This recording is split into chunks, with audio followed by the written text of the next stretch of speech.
I was out for a run when Dad messaged. We sold your bed, desk, and everything in your room for $750. Your brother Elijah needs it for his baby. Want to come home for Christmas? Buy us a new living room set, $3,200 cash. Otherwise stay away. We already changed the locks and gave your key to him. Mom added, by the way, we told everyone you abandoned us for your rich girlfriend. The whole church thinks you're ungrateful trash. Pay up or we'll tell them you hit me last Christmas. Dad, remember when you begged us not to sell Grandpa's watch he left you? We sold that too. $350. My brother laughed. The neighbors already think you're on drugs. Want us to confirm it. I drove straight to Grandpa's house. Showed him everything. By evening Dad was screaming, what did you tell him? He's giving us 30 days to get out. We're joking. Please let us explain. Before I tell you about the dramatic outcome of the story and how I finally turned the tables on them, let me know where you are watching from in the comments below. Take a seat, grab a warm drink, and listen closely, because what I am about to tell you will change the way you look at family loyalty forever. I am 29 years old, and I work as an MRI technologist in a busy city hospital. My days are long, often bleeding into 12-hour night shifts where I am surrounded by the steady hum of medical machinery and the quiet panic of people facing the worst days of their lives. You learn to stay calm in that environment. You learn to compartmentalize chaos. But absolutely nothing in my professional training could have prepared me for the text messages that destroyed my family on a freezing Tuesday afternoon in December. I was 3 miles into my afternoon run. The wind was biting, slicing through my jacket and freezing the sweat at the back of my neck. My lungs burned with every breath. I needed this run to clear my head after a grueling shift. Then my phone buzzed in my pocket. It wasn't just one vibration. It was a rapid, aggressive succession of alerts that made my heart skip a beat. Usually, when your phone goes off like that, it means an emergency. Someone is in the hospital. Someone is hurt. I slowed to a jog, pulling the phone out with numb fingers. The screen lit up with a message from my father, Robert. I squinted against the glare of the winter sun and read the words. My blood ran cold. We sold your bed, desk, and everything in your room for $750. Your brother Elijah needs it for his baby. Want to come home for Christmas? Buy us a new living room set. $3,200 cash. Otherwise, stay away. We already changed the locks and gave your key to him. I stopped dead in my tracks. The wind kept howling, but all I could hear was the rushing of blood in my ears. I reread the text 3 times, trying to make the words form a joke. It had to be a joke. But my father never joked about money, and he certainly never joked about power. Before my brain could even begin to process the sheer audacity of what he had written, another text popped up. This one was from my mother, Martha. By the way, we told everyone at church you abandoned us for your rich girlfriend. The whole church thinks you're ungrateful trash. Pay up or we'll tell them you hit me last Christmas. My jaw clenched so hard my teeth ached. Extortion. My own mother was blackmailing me with fabricated abuse allegations to fund a living room remodel. Then, my older brother Elijah chimed into the group chat, his arrogance practically dripping from the screen. The neighbors already think you're on drugs. Want us to confirm it? I stood there on the concrete sidewalk, the neighborhood decorations twinkling merrily around me, feeling completely detached from reality. Then the final blow landed. Another text from my father. Remember when you begged us not to sell Grandpa's watch he left you? We sold that too. $350. My breath hitched. The watch. My chest tightened in a way that had nothing to do with the cold air. They knew exactly where to slide the knife to inflict the maximum amount of pain. That watch was my most prized possession. The only thing of true value I owned, both sentimentally and historically. They hadn't just stolen my furniture. They had erased my existence from that house and auctioned off my dignity. I didn't reply. I didn't scream. I didn't cry. The shock morphed into a deep, icy clarity. I turned around and sprinted back to my car. I didn't drive back to the house that was no longer mine. I gripped the steering wheel, my knuckles white, and drove straight toward the one man who could end this madness. My grandfather. At that moment, I still didn't know the full extent of their betrayal, but I knew the war had just begun. To understand the sheer cruelty of what my parents did, you have to understand the dynamic I grew up in. In our house, there was Elijah, the golden child, and then there was me, Mason, the understudy. Elijah is 3 years older than me, but he always required 10 times the resources. Growing up, the rules for him were entirely different. If Elijah failed a class, the teachers were out to get him. If I got a B instead of an A, I wasn't applying myself. The disparity became glaringly obvious when we hit high school. When Elijah turned 18, my parents threw a massive party and surprised him with a used, but very decent, car. They drained a significant portion of what was supposed to be our joint college fund to pay for it. I remember standing in the driveway, watching him rev the engine, while my father clapped him on the shoulder, beaming with pride. When I turned 18, there was no party. There was no car. Instead, my father sat me down at the kitchen table and handed me an electric bill. He told me it was time I learned responsibility and started contributing to the household. I didn't argue. I got a job bussing tables after school, working until midnight, then waking up at 5 a.m. to study. I paid for my own community college classes. I paid for my MRI certification program. I bought my own modest, beat-up sedan. Elijah, meanwhile, bounced from one failed venture to another. He quit college after 2 semesters because it was stifling his creativity. He worked odd jobs, always quitting dramatically because his bosses didn't appreciate his genius. Yet, my parents never stopped funding his lifestyle. They called it supporting his journey. I called it enabling. A few years ago, when I finally landed a stable job at the hospital with a good salary, the dynamic shifted in a sick way. Suddenly, my father was very interested in my finances. He would casually ask about my hourly rate, my overtime pay, and when I was up for a promotion. I quickly learned to dodge the questions. Every time I succeeded, my parents viewed it as an opportunity for them, or more accurately, an opportunity to bail Elijah out of his latest mess. Elijah recently got his girlfriend, Chloe, pregnant. He was 32, unemployed, and living in a tiny apartment he could barely afford. My parents were frantic, desperate to provide for their golden boy. I knew they were stressed, but I never imagined they would look at my bedroom, my sanctuary, and see a liquidation asset.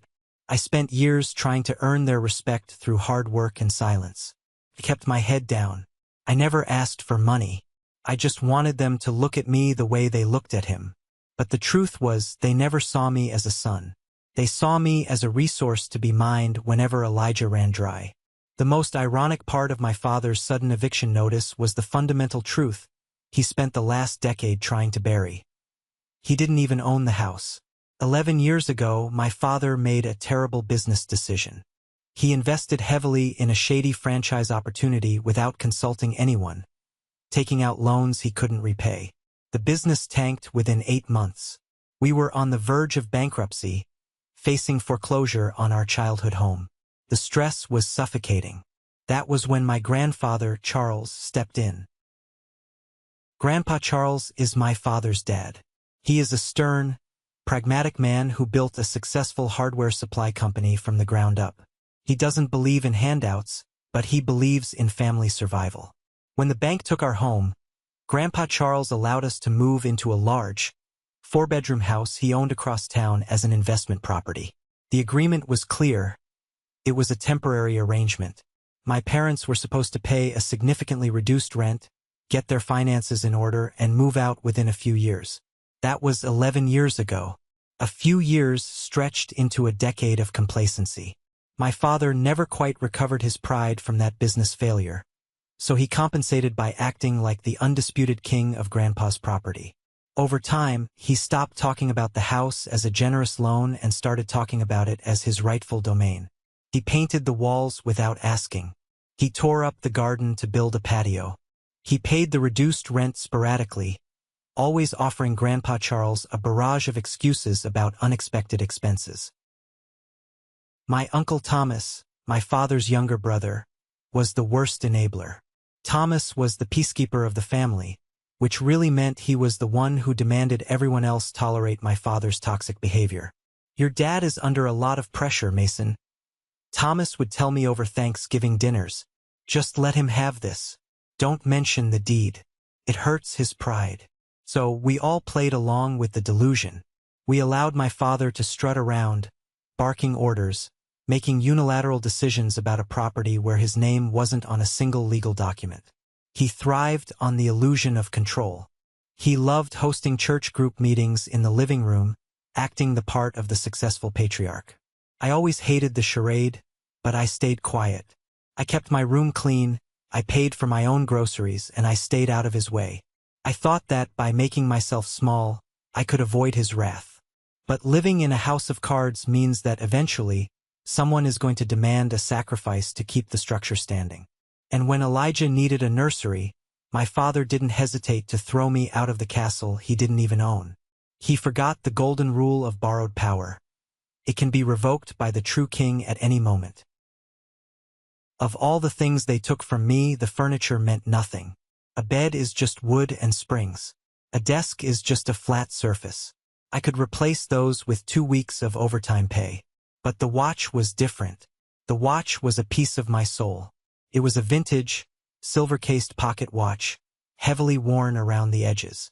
It wasn't encrusted with diamonds or made of solid gold, but its value wasn't in the metal. It belonged to my great-grandfather, who passed it down to Grandpa Charles.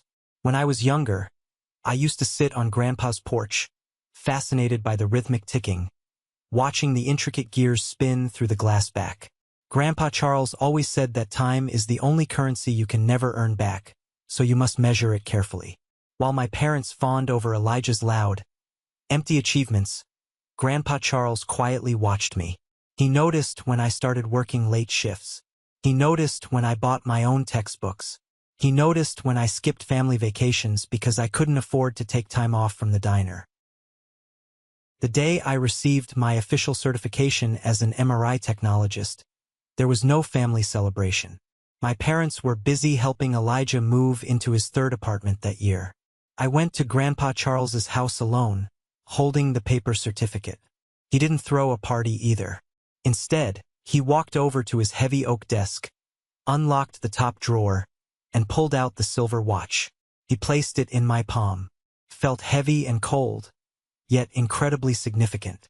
"You know the value of hard work, Mason," he told me, his voice gravelly and firm. "You don't expect the world to hand you anything. You earn it. This belongs to a man who understands that." It was the single greatest validation I had ever received. It was proof that someone in my family saw me, not as an afterthought, not as an ATM for my brother, but as a man worthy of respect. I kept that watch in a velvet box on my desk. I polished it every Sunday. It was my anchor. My father knew exactly what that watch represented. He knew the bond between me and Grandpa Charles was something he couldn't control or manipulate. Selling it for a miserable $350 wasn't a desperate financial move. It was a targeted assassination of my spirit. He wanted to strip away the one thing that made me feel valued in that family. He wanted to punish me for having an inheritance of respect that he could never steal. When I read that text, I realized they didn't just want me out of the house. They wanted to break me so thoroughly that I would come crawling back, willing to pay their $3,200 ransom just to belong to a family that despised me. Looking back, the warning signs were flashing bright red for weeks. I was just too exhausted from my hospital shifts to see the trap closing around me. It started around Thanksgiving. Elijah brought Chloe to dinner, and the tension was thick enough to cut with a knife. Chloe was visibly pregnant, and Elijah was loudly complaining about their cramped one-bedroom apartment. My father sat at the head of the table, his face tight with forced cheerfulness. He kept glancing at me, his eyes calculating. A few days later, the snooping began. I came home early from a morning shift and found my father standing in the middle of my bedroom. He jumped when I opened the door, hastily pretending he was looking for a misplaced hammer. But his eyes were darting around the room, taking inventory, measuring the space. mentally pricing the antique mirror I bought at a flea market. Just checking the window seals, he mumbled, avoiding my gaze before hurrying out. Then came my mother's sudden interest in my schedule. Martha had never cared about my shifts before, but suddenly, she was keeping a detailed calendar. "Mason, honey, are you working the overnight shift on Tuesday?" she asked sweetly over coffee. "And you have back-to-back doubles next weekend, right? Such a hard worker." I thought she was finally taking an interest in my life. In reality, she was mapping out my exact whereabouts to figure out the largest window of time they had to empty my room without getting caught. The final red flag waved just 3 days before the texts. I was pulling into the driveway and saw my cousin Wyatt lurking near the backyard gate. Wyatt is a notoriously lazy guy who bounces between part-time gigs and always seems to be short on cash. When he saw my car, he practically jumped into the bushes. I rolled down the window. "Wyatt, what are you doing back there?" He forced a nervous laugh, shoving his hands deep into his pockets. "Hey, Mason, just Uncle Robert asked me to come look at the gutters. Said he might hire me to clean them out. Making a few bucks for the holidays." There wasn't a ladder in sight, and it had been raining for 2 days. It made no sense. But my pager buzzed with a message from the hospital, and my brain immediately switched back to work mode. I let it go. I ignored the sinking feeling in my gut. I told myself I was being paranoid. Family doesn't plot against family, right? I was so incredibly naive. They were gathering the dark clouds right above my head, orchestrating a storm that was designed to wash me out of their lives, while extracting every last drop of financial value I had left. They thought they had perfectly executed a flawless heist. They thought I would crumble. The drive to Grandpa Charles's house took 20 minutes, but I have no memory of the journey. I operated purely on adrenaline and cold, hard instinct. I slammed the brakes in his driveway, tires skidding slightly on the frost-covered concrete, and practically leaped out of the car. I didn't bother knocking. I pushed the front door open, the old hinges groaning in protest. Grandpa Charles was sitting in his leather armchair by the fireplace, reading a hardcover biography. He looked up, his thick white eyebrows knitting together in concern when he saw my face. I must have looked like a madman. Sweat-drenched running clothes, chest heaving, face flushed but eyes completely hollow. "Mason, what's wrong? Is someone hurt?" he asked, setting his book down immediately. I didn't say a word. Couldn't. My throat was locked tight, choked with a toxic mixture of grief and sheer, unadulterated rage.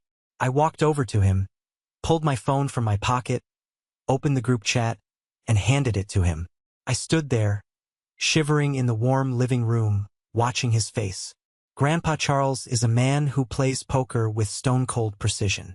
He rarely shows emotion, but as his eyes scanned down the screen, reading the texts from Robert, Martha, and Elijah, the temperature in the room seemed to drop 10 degrees. He read the demand for the $3,200 living room set. He read the threat about the church and the fake abuse allegations. He read Elijah's taunt about drugs. And finally, he read the line about the watch. His jaw tightened. A single, prominent vein throbbed at his temple. The silence stretched out, heavy and suffocating, punctuated only by the crackle of the fire. When he finally looked up at me, his eyes were like chips of flint. There was no pity in his gaze, only a terrifying, quiet fury. "They sold the watch," he stated. It wasn't a question. "Yes, sir," I managed to whisper, my voice cracking. He didn't yell. He didn't curse. The terrifying thing about Grandpa Charles is how incredibly calm he gets when he decides to destroy something. He slowly stood up, placing my phone gently on the side table. He walked over to his heavy wooden filing cabinet in the corner of the room. He unlocked the bottom drawer, pulled out a thick, blue folder, and dropped it onto the coffee table with a resounding thud. "Do you know what this is, Mason?" he asked, his voice deathly quiet. I shook my head. "This is the deed to that house, the property tax receipts, the insurance documents, all in my name." He tapped the blue folder with a heavy, calloused finger. Your father has been playing house for 11 years. He has confused my patience with weakness. He thinks he is the master of a domain he does not own.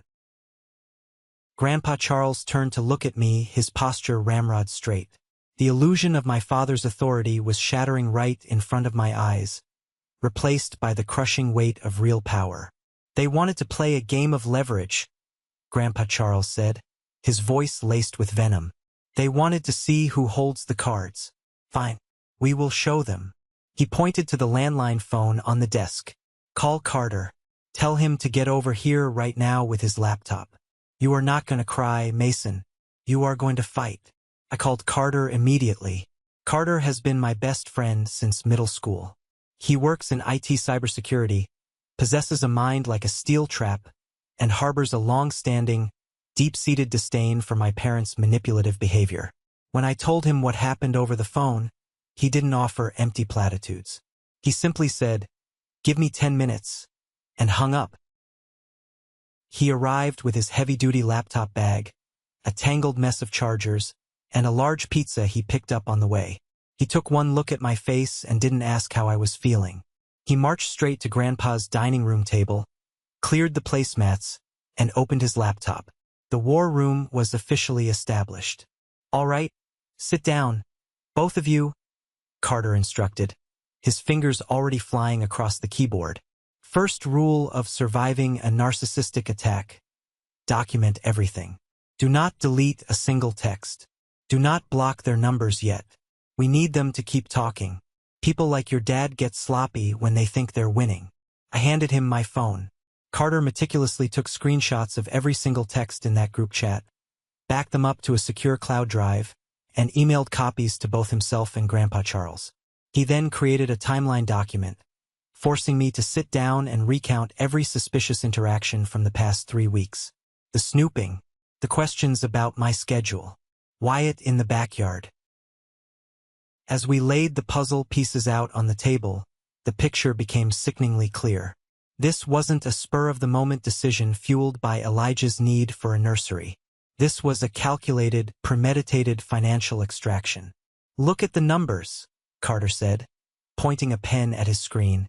$750 for your furniture. $350 for the watch. That's $1,100. But they are demanding $3,200 for a sofa to let you back in? The math doesn't add up for a simple room swap. This is about leverage. They don't actually care about the living room set, Mason. They are testing you. If you pay the $3,200, you establish the precedent that your boundaries can be bought, and they own you forever. Grandpa Charles sat at the head of the table, arms crossed, listening intently. "They are acting like typical extortionists," he rumbled. "Create a crisis, manufacture a threat, and offer a costly solution." I stared at the screen, a wave of nausea washing over me. Carter was right. My father was treating me like a hostage. He had taken my sanctuary and was demanding a ransom for my return, wrapping it all in the toxic guise of family sacrifice. I took a deep breath, the lingering shock finally burning away, replaced by a cold, hard resolve. I wasn't the weak, desperate son begging for scraps of affection anymore. I had the owner of the house and a cybersecurity expert sitting at the table with me. The forces were assembled. While Grandpa Charles was drafting a document on legal pad paper, Carter kept digging. "Your parents are lazy, Mason," Carter said, adjusting his glasses.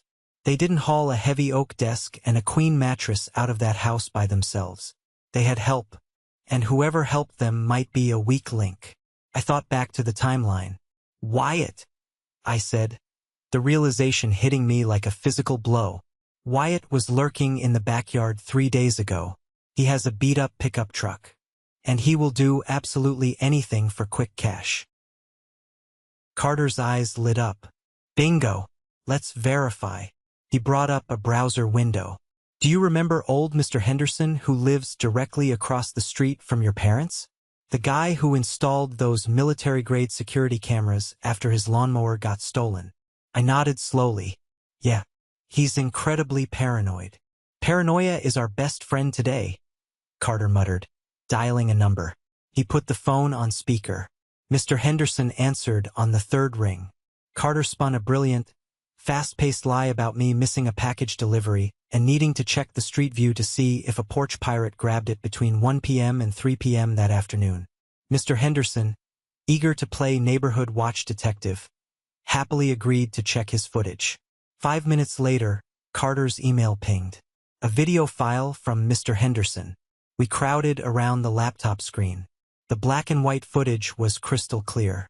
At exactly 1:45 p.m., shortly after I had left for my run, Wyatt's rusted blue Ford Ranger backed into my parents' driveway. The camera caught the whole miserable scene.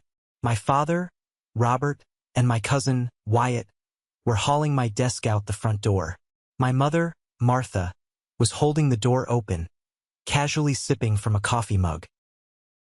But the detail that broke my heart all over again was seeing Elijah. Elijah wasn't carrying anything heavy. He was carrying the small velvet box that held Grandpa's watch, tossing it up in the air and catching it, laughing at something my father said. I paused the video, my finger hovering over the trackpad. I zoomed in on Wyatt's face. He was grinning. He was hauling away my life, my safe space, and he was smiling about it. I texted Wyatt, Carter said quietly, looking at his phone. I used a fake number, pretended to be someone looking for odd jobs. I asked what the going rate was for hauling furniture. Look at what he replied. Carter turned his phone toward me. The text from Wyatt read, "Depends on the gig, man. I just cleared out a whole bedroom today for my uncle, easy work. Only paid me $50 and a case of beer though."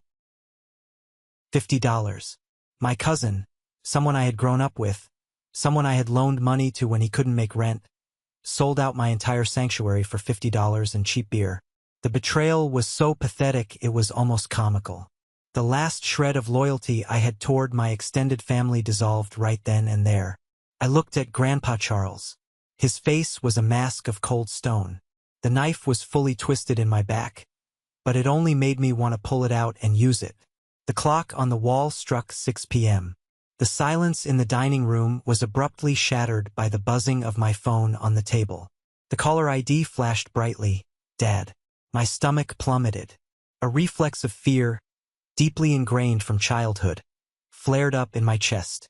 I instinctively reached for the phone to decline the call, terrified of his booming voice, terrified of being yelled at. But a heavy, wrinkled hand clamped down over mine. Grandpa Charles looked at me, his eyes fierce. "Do not ignore it. He is calling to establish dominance. He thinks you are panicking alone in your car right now. He wants to hear you cry. Put it on speaker." I swallowed hard, my finger trembling slightly as I hit the green accept button and pressed the speaker icon. "Mason," my father's voice echoed in the room. He didn't sound angry. He sounded smug, oozing with false authority. "Are you ready to be reasonable yet? Your mother is very upset. You've caused quite a scene today, abandoning your family responsibilities.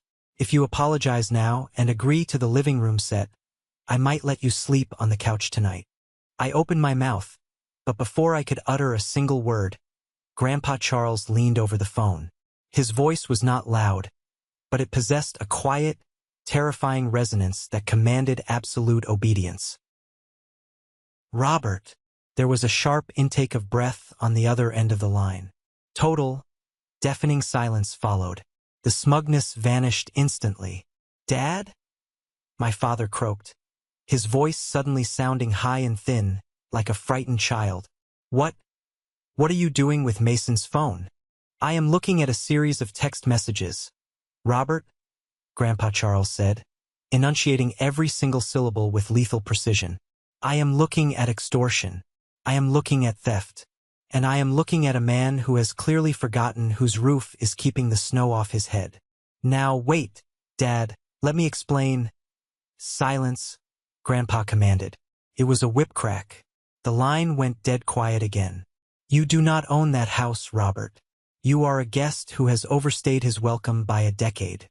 You have 30 days to vacate my property. Official eviction papers will be served by my lawyer tomorrow morning. If there is a single scratch on the walls, I will sue you for damages." Panic. Pure, Unadulterated panic erupted from the speaker. "Dad, please. You can't be serious." My father's voice was frantic, tumbling over itself. "It was just a misunderstanding.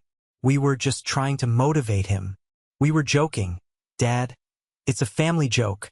Mason knows how we are. Please let us explain. Elijah needs space for the baby. We were just—" "You sold my watch," Grandpa Charles interrupted, his voice dropping an octave, radiating cold menace. "You sold the watch I gave my grandson. You have exactly 48 hours to recover it and place it in my hands, or I will file a police report for stolen property, and I will ensure they know exactly who took it." "Dad, wait!" Grandpa Charles reached down and tapped the red button. The call ended. He looked at me, his expression unchanged. The tyrant who had terrorized my childhood had just been reduced to a begging, stammering mess in less than 2 minutes. The balance of power had violently, permanently shifted. I didn't sleep that night. I stayed in the spare bedroom at Grandpa's house, staring at the ceiling, my mind racing through 100 different scenarios. The next morning, I woke up with a singular mission burning in my chest. I was getting that watch back. I didn't care about the bed or the desk, but I refused to let my father pawn my dignity. Carter arrived early, fueled by energy drinks and a relentless drive. We knew my father was desperate and lazy, which meant he wouldn't have driven far to sell the items. Carter pulled up a map of every pawn shop and second-hand dealer within a 10-mile radius of my parents' house. We started calling. I described the vintage silver casing, the specific Roman numerals, and the small engraving on the back. C.B. Charles Brooks. On the fourth call, we hit the jackpot. A pawn shop called David's Gold and Goods, located just 3 miles from my old neighborhood. The owner, David, a gruff-sounding man, confirmed he had purchased a watch matching that exact description the previous afternoon. A guy brought it in, nervous-looking, sweaty. "Sold it to me for a quick $350. David rasped over the phone. I gripped the edge of the kitchen counter. "That watch was stolen from me. It's a family heirloom. I'm coming down right now to get it." David let out a dry, humorless laugh. "Hold your horses, kid. I run a business here. I paid good money for this piece. If it's stolen, that's between you and the guy who sold it. You want it back? It's on the floor for sale. Price is $1,000. $1,000. I shouted, my temper flaring. "He sold it to you for $350. It's stolen property." "Prove it," David challenged smoothly.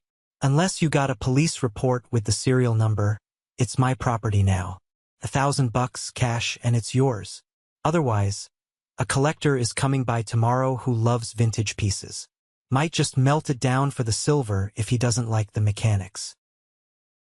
My stomach churned violently. He was holding my grandfather's legacy hostage, just like my father had held my room hostage. I wanted to scream, to drive down there and smash his display cases. But Carter grabbed my arm, shaking his head frantically. I took a deep breath, forcing my heart rate down. Screaming wouldn't get the watch back. "Listen to me, David," I said, channeling my grandfather's cold, deadpan tone. "I don't have $1,000 in cash right now, but I am getting a police report, and I will be back. If you sell that watch or melt it down, I guarantee you the legal headache will cost you more than $1,000. Give me 48 hours. There was a long pause on the other end. David sighed, clearly annoyed. 48 hours. Not a minute longer. Then it's gone. He hung up. As if the ransom on the watch wasn't enough, the psychological warfare began right on schedule. My father, having failed to intimidate Grandpa Charles, deployed his most vicious weapon. My mother. Around noon, my phone rang. It was my Aunt Sarah, Uncle Thomas's wife. She sounded breathless and panicked. "Mason, honey, what is happening?" she whispered, clearly hiding in a bathroom somewhere. "Your mother is losing her mind. She's been on the phone all morning calling every prominent member of the church congregation. She's telling everyone that you completely lost it, that you got involved with some rich, drug-addicted girlfriend, and you abandoned the family. Mason, she told Pastor John that you pushed her down the stairs when she tried to intervene." My blood boiled. I squeezed my eyes shut, a wave of intense disgust washing over me. They were doubling down. Instead of apologizing for the extortion, they were actively trying to destroy my reputation in the community so that no one would believe my side of the story. "It's a lie, Aunt Sarah," I said, keeping my voice remarkably steady. "All of it. They sold my belongings and locked me out." "I know it's a lie, Mason," she cried softly. "But Thomas is furious with you. He says you disrespecting your father like this is tearing the family apart. He's demanding you come over and apologize to Robert right now. He says if you just give them the money for the living room, this will all blow over." The sheer toxicity of it all was suffocating. Uncle Thomas, the ultimate enabler, wanted me to pay my abusers to restore the fake peace. I felt a surge of pity for Aunt Sarah, trapped in a marriage with a man who demanded submission to a tyrant. "I'm not apologizing, Sarah," I said firmly. "I'm not paying them a dime, and I'm not hiding anymore. Mason, they are going to ruin you. You know how this town is. The rumors are already spreading like wildfire. They are going to make you look like a monster."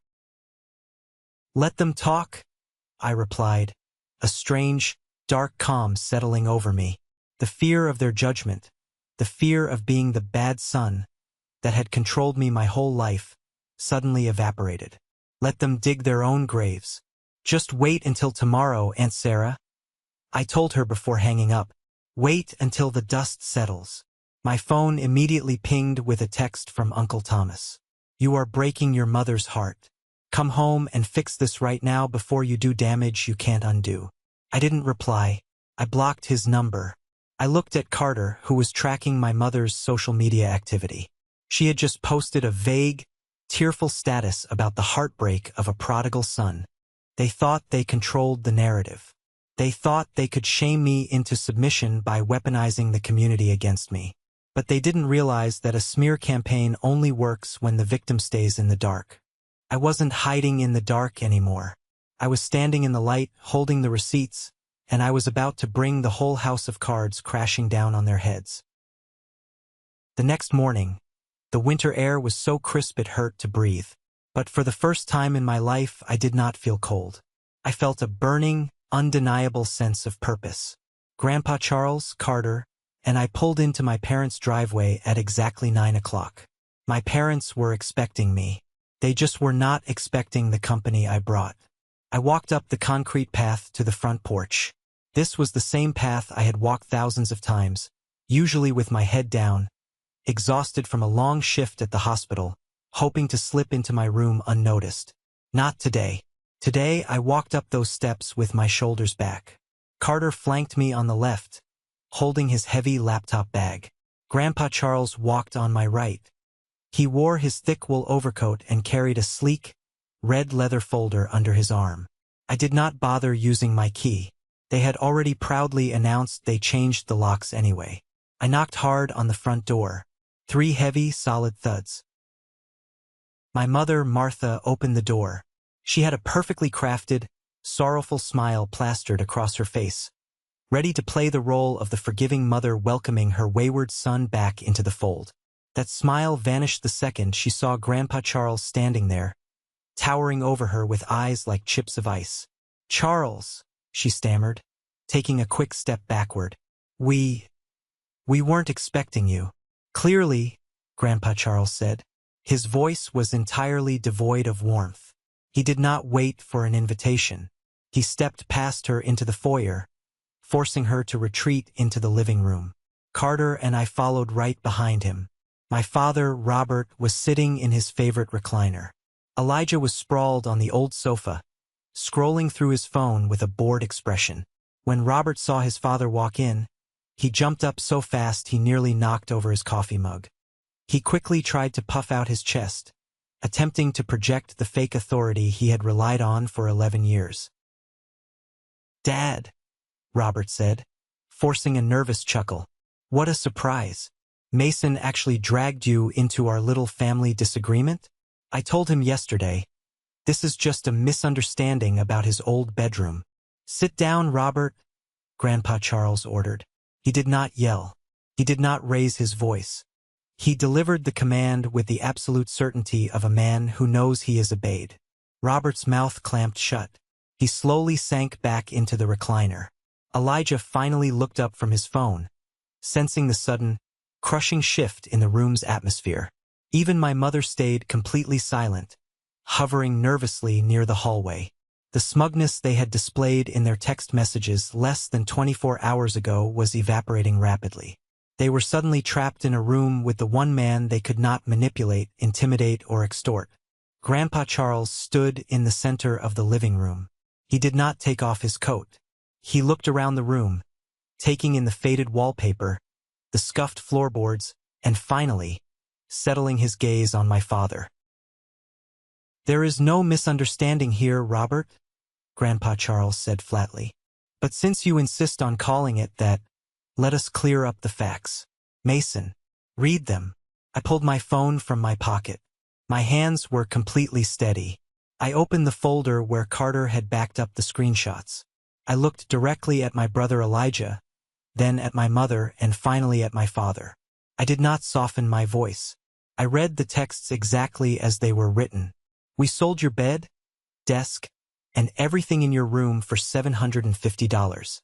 Your brother Elijah needs it for his baby." I paused, letting the words hang in the air. "Want to come home for Christmas? Buy us a new living room set. $3,200 cash. Otherwise, stay away.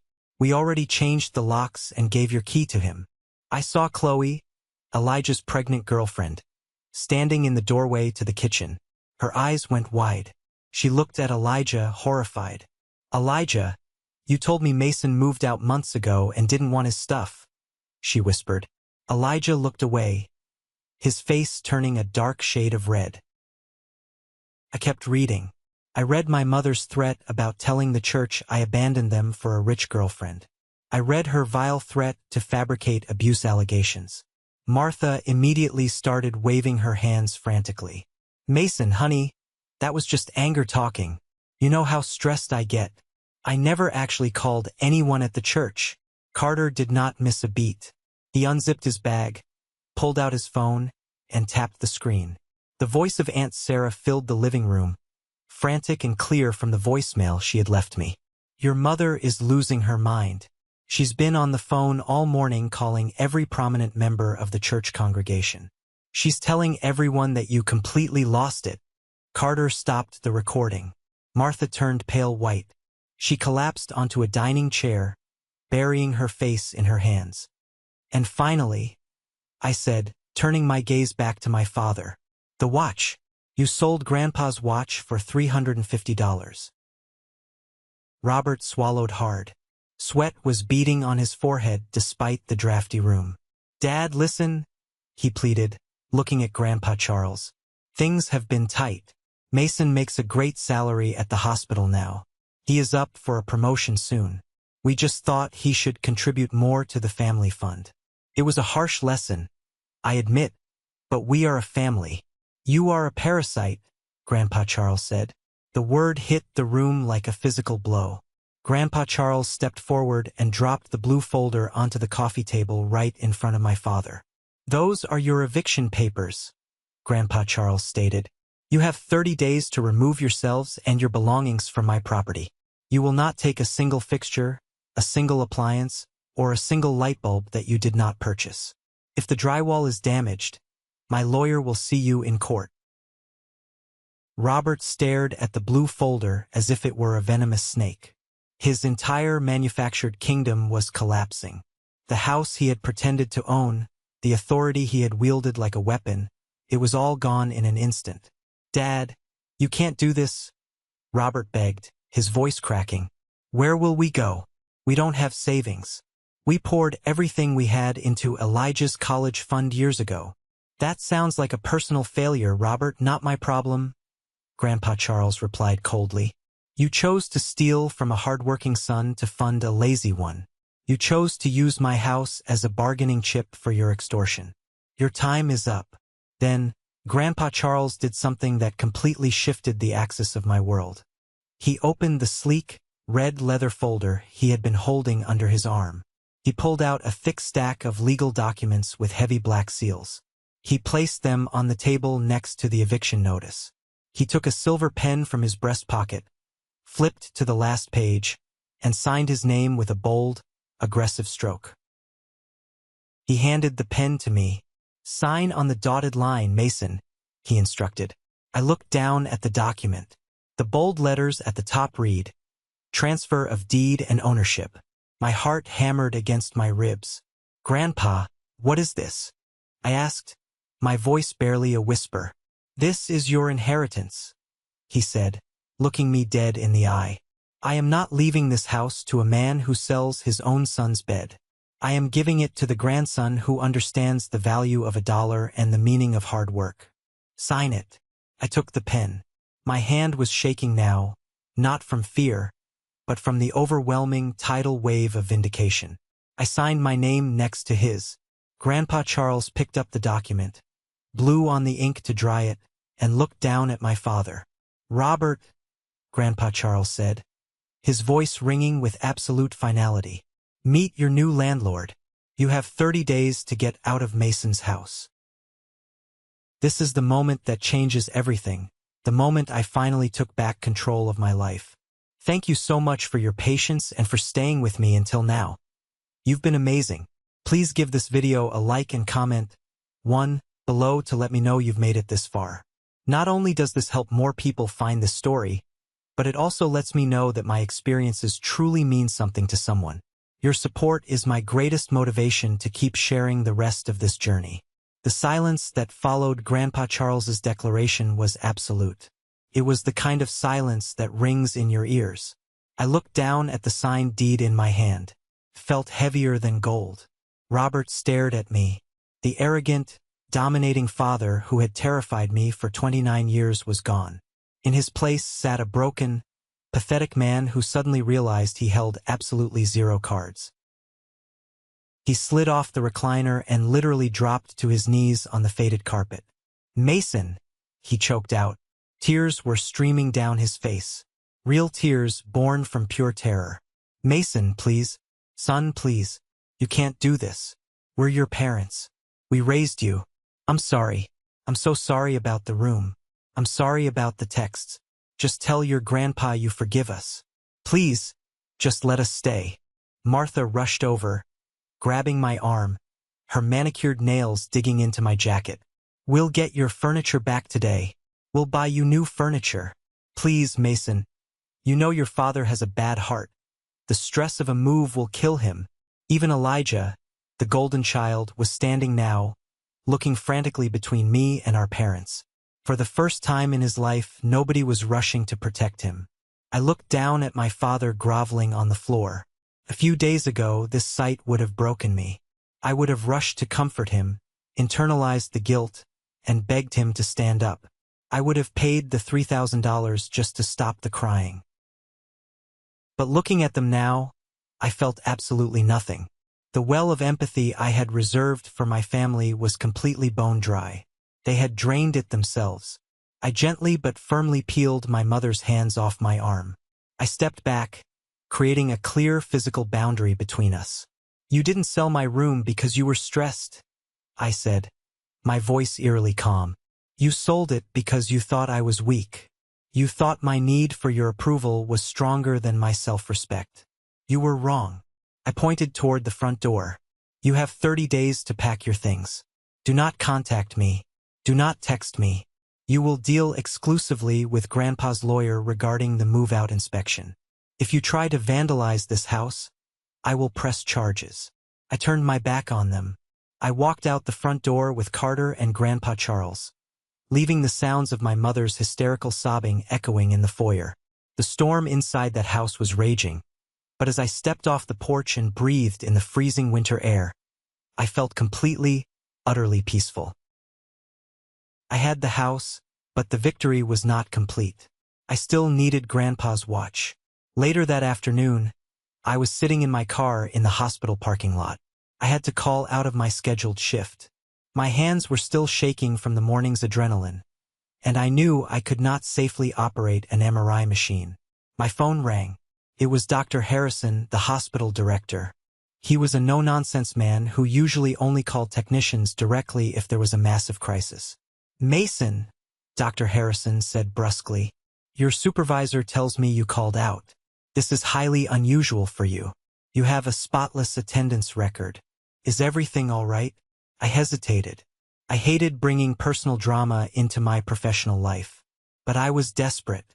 "Dr. Harrison, I'm dealing with a family emergency. A severe one. My parents stole a valuable family heirloom from my room and sold it to a local pawn shop. The broker is demanding $1,000 to give it back, or he's melting it down tomorrow." There was a pause on the line. "Which pawn shop?" Dr. Harrison asked. "David's Gold and Goods on 5th Street. Dr. Harrison let out a sharp scoff. "David. I know that sleazeball. He tried to fence stolen surgical equipment a few years back. Give me 20 minutes, Mason. Do not pay him a dime." 30 minutes later, I pulled up to the pawn shop. A marked police cruiser was idling out front. Dr. Harrison was standing on the sidewalk talking to a police captain. It turned out Dr. Harrison and the precinct captain played golf together every Sunday. I walked into the shop behind the captain. David was standing behind the counter, looking incredibly pale and sweating profusely. He was holding the velvet box containing Grandpa's watch. The captain leaned on the glass counter. "So, David," the captain said casually, "my friend Dr. Harrison here tells me you've come into possession of a stolen vintage pocket watch. Engraved initials CB. You know the laws about receiving stolen property without running proper checks, right? Could mean a suspension of your license." David practically shoved the velvet box across the counter toward me. "It was a mistake. The guy who sold it said it was his. I didn't know. Just take it. Take it and go. I believe the man who sold it to you received $350, I said, pulling cash from my wallet. I counted out the exact amount and placed it on the glass. "I am buying my property back for exactly what you paid for it, not 1,000. Consider this a generous resolution." David snatched the cash without making eye contact. I picked up the velvet box. I opened it. The silver casing gleamed under the harsh fluorescent lights of the pawn shop. The gears were still ticking perfectly. I closed my hand around it, feeling the solid weight of it. My grandfather's legacy was safe.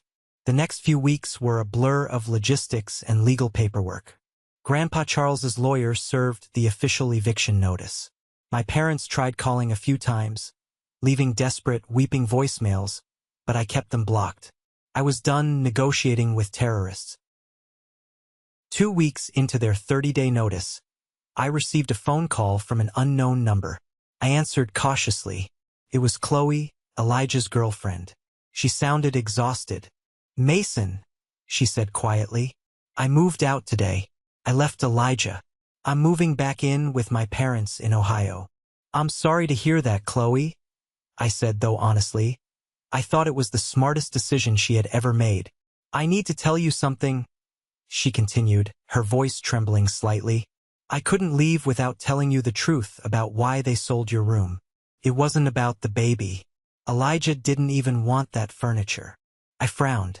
"What do you mean?" "Your dad owed Elijah money, Mason," Chloe revealed. "A lot of it. Back in August, your dad convinced Elijah to take $20,000 out of his savings, money my parents gave us for the baby, and invest it in some obscure cryptocurrency your dad read about online. Your dad promised it would triple in a month." I closed my eyes, rubbing my temples. It was so incredibly predictable. Robert, still chasing the phantom success that ruined him 11 years ago, dragging his favorite son down with him. "The crypto tanked," Chloe said, crying softly now. "It went to zero. Elijah was furious. He threatened to tell the whole family what your dad did. So your dad panicked. He promised Elijah he would make it right. He told Elijah he was kicking you out, giving Elijah the entire house eventually, and selling your stuff to give Elijah some quick cash to keep him quiet. The subtwist hit me like a freight train. The entire narrative of family sacrifice, the guilt trips, the demands for a new living room set.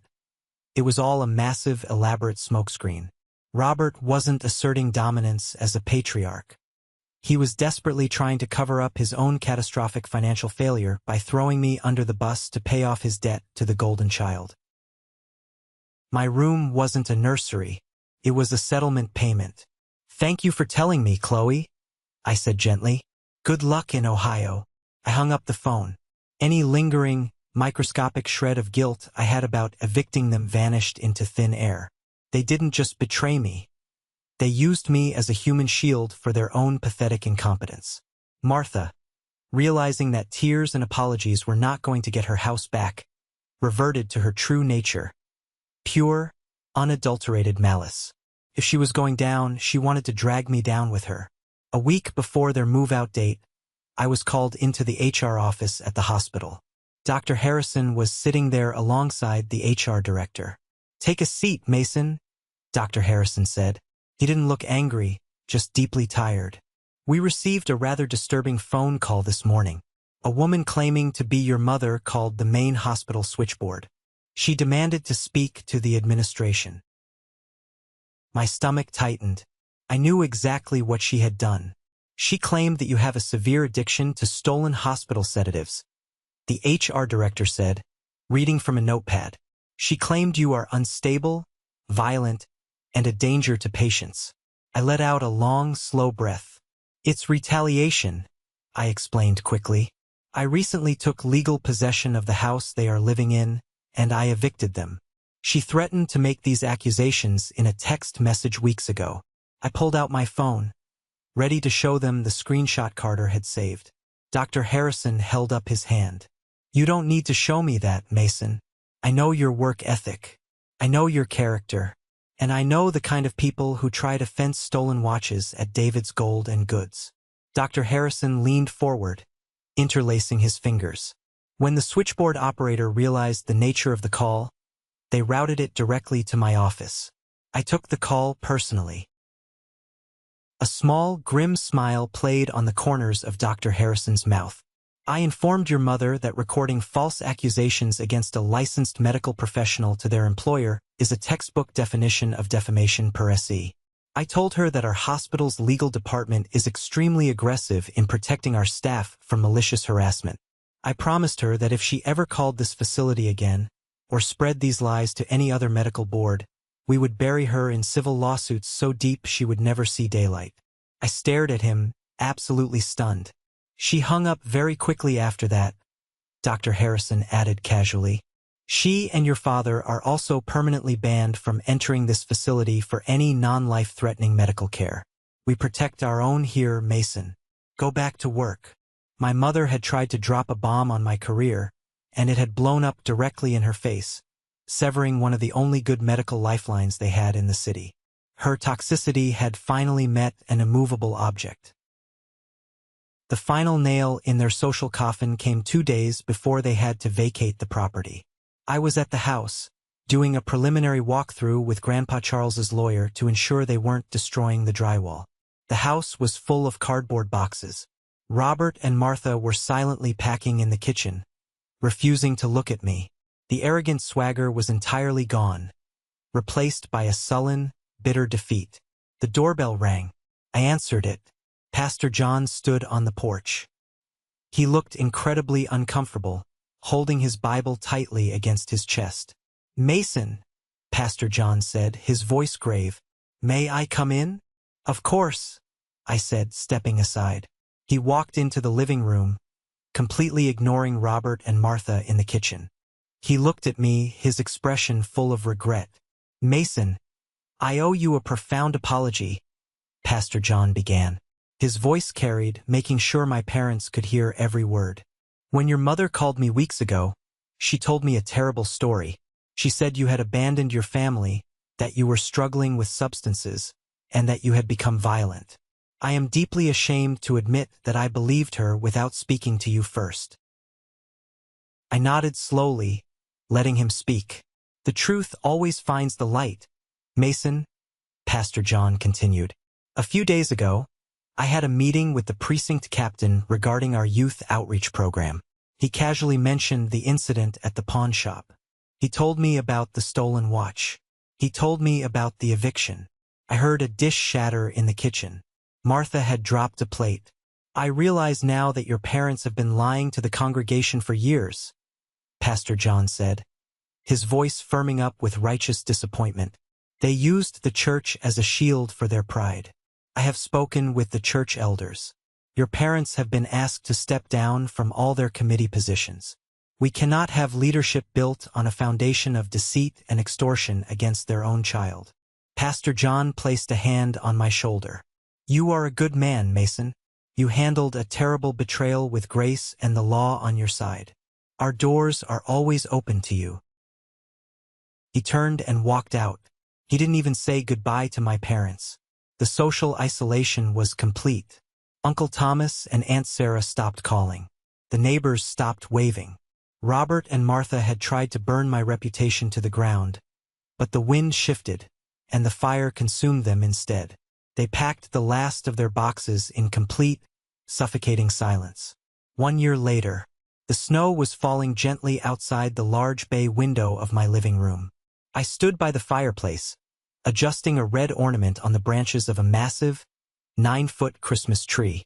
The house smelled like pine needles and roasting turkey. It was my house now, legally, emotionally, and physically.